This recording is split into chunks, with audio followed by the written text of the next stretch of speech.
బాపట్ల జిల్లా వేటపాలెం మండలం రామాపురం సముద్ర తీరంలో వరుస ప్రమాదాల దృష్ట్యా పోలీసులు బీచ్ ని క్లోజ్ చేశారు. సముద్రం దగ్గరకు వెళ్లేందుకు ఎవరిని అనుమతించడం లేదు. రిసార్ట్ యాజమాన్యాలతో చర్చించిన పోలీసులు గజ ఈతగాళ్లను సిద్ధం చేసుకోవాలని ఆదేశాలు కూడా జారీ చేశారు. చీరాల మండలం వాడరేవు నుంచి వేటపాలెం మండలం రామాపురం సముద్ర తీరం వరకు ముమ్మర గస్తీని ముమ్మరం చేశారు. బీచ్ తిరిగి ప్రారంభించే వరకు పర్యాటకులకు అనుమతి ఇవ్వొద్దని రిసార్ట్ యాజమాన్యాలకు ఆదేశాలు ఇచ్చారని పోలీసు అధికారులు చెబుతున్నారు.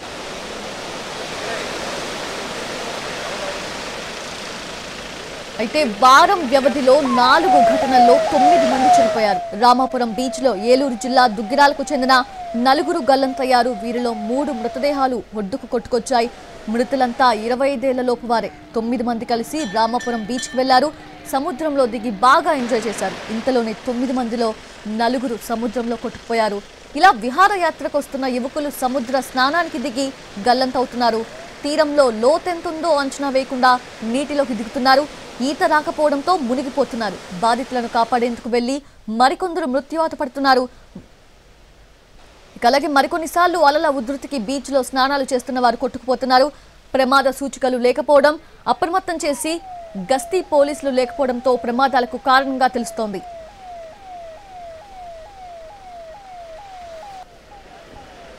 బాపట్ల జిల్లా వేటపాలెం మండలం రామాపురం సముద్ర తీరంలో వరుస ప్రమాదాల దృష్ట్యా పోలీసులు బీచ్ ని క్లోజ్ చేశారు.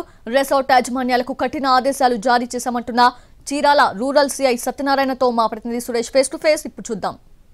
బాపట్ల జిల్లా చీరాల మండలం వాడరేవు, అదేవిధంగా వేటపాలెం మండలం రామాపురం సముద్ర తీరాల మధ్య విహారయాత్రలకు వచ్చి ఎక్కువ వరుస ఘటనల్లో ప్రాణాలు కోల్పోతున్న పరిస్థితి. వారం రోజుల వ్యవధిలో 7-8 మంది సముద్రంలో ఈత కొట్టేందుకు వెళ్ళి మృత్యువాత పడ్డ పరిస్థితి. అయితే ప్రస్తుతం ఇదే అంశానికి సంబంధించి మనతో మాట్లాడేందుకు సిఐ సత్యనారాయణ గారు అందుబాటులో ఉన్నారు. ఆయన అడిగి తెలుసుకున్నాం. సార్ చెప్పండి, ఇక్కడ వరుస ఘటనలు చోటు చేసుకుని దాదాపు 9-10 మంది వరకు చనిపోయిన పరిస్థితి ఇదే నెలలో.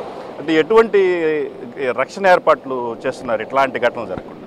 మనకి చీరాల దగ్గర ఓడరేవు, అక్కడి నుంచి పొట్టి సుబ్బయ్యపాలెం వరకు సుమారు 8.2 కిలోమీటర్స్ స్ట్రెచ్ ఇక్కడ సముద్ర తీరం ఉంది.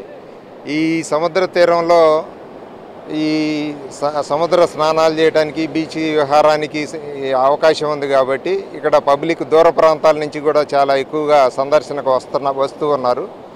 వీళ్ళల్లో ఎక్కువ భాగం స్టూడెంట్స్, వాళ్ళు అందరూ గ్రూప్గా రావడం జరుగుతుంది. వాళ్ళకి ఇక్కడ సముద్రంలో ఉన్న ప్రమాదకర పరిస్థితులు అనేవి ఏది కూడా తెలియదు. అందువల్ల ఇక్కడ అలల తీవ్రత ఎక్కువగా ఉంటుంది.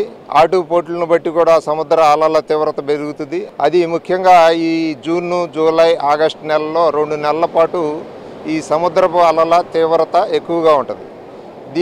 ఈ పరిస్థితులు వచ్చే సందర్శకులకి తెలియదు. అందువల్ల ఇక్కడ ప్రమాదాల బారిన పడటానికి అవకాశం ఉంది. అందువల్ల మా పోలీస్ శాఖ వైపు నుంచి కూడా మేము మా సిబ్బందిని ప్రతిరోజు కూడా ఈ బీచ్లో వీళ్ళని అలర్ట్ చేయడానికి, సందర్శకులు ఎవరైతే ఉన్నారో వాళ్ళకి ఇక్కడ ప్రమాదకరమైన పరిస్థితులు ఉంటాయని తెలియజేయడానికి, అదేవిధంగా వాళ్ళని హెచ్చరించడానికి మేము పంపించడం జరుగుతూ ఉంది. అయినప్పటికీ కొన్ని దురదృష్టకర సంఘటనలు జరిగినాయి. కొన్ని పరిమిత ప్రాంతాల్లో మాత్రమే మనం ఈ సందర్శకులు సముద్రంలోకి స్నానాలకు కానీ లేకపోతే దీనికి దిగేటట్టుగా ఏర్పాటు చేయాలని చెప్పి ప్రయత్నం చేస్తూ ఉన్నాము. అయితే వరుసగా ఈ జరిగిన ఘటనలు మొత్తం యువకులు మధ్యలో ఉండటం వల్ల జరిగినాయని చెప్పేసి స్థానికులు కూడా కొంతమంది చెప్తా ఉన్నారు. అది ఇట్లాంటిది ఏదైనా మీ దృష్టికి వచ్చిందా? అందరూ సందర్శకులు అట్లా తాగి ప్రమాదాల బారిన పడింది అనేది చెప్పలేము. ఎవరో కొద్దిమంది ఉంటారు. 1-2 సంఘటనలు అట్లా తాగిన సందర్భంలో జరగవచ్చు. కానీ మిగతాయి జనరల్గా ఇక్కడ సముద్ర అలల తీవ్రత, వాళ్ళకి ఇక్కడ సముద్రంలో దిగినందువల్ల ప్రమాదాల బారిన పడే పరిస్థితులు తెలియకపోవటం వల్ల జరిగిన సంఘటనలే ఎక్కువగా ఉంటాయి.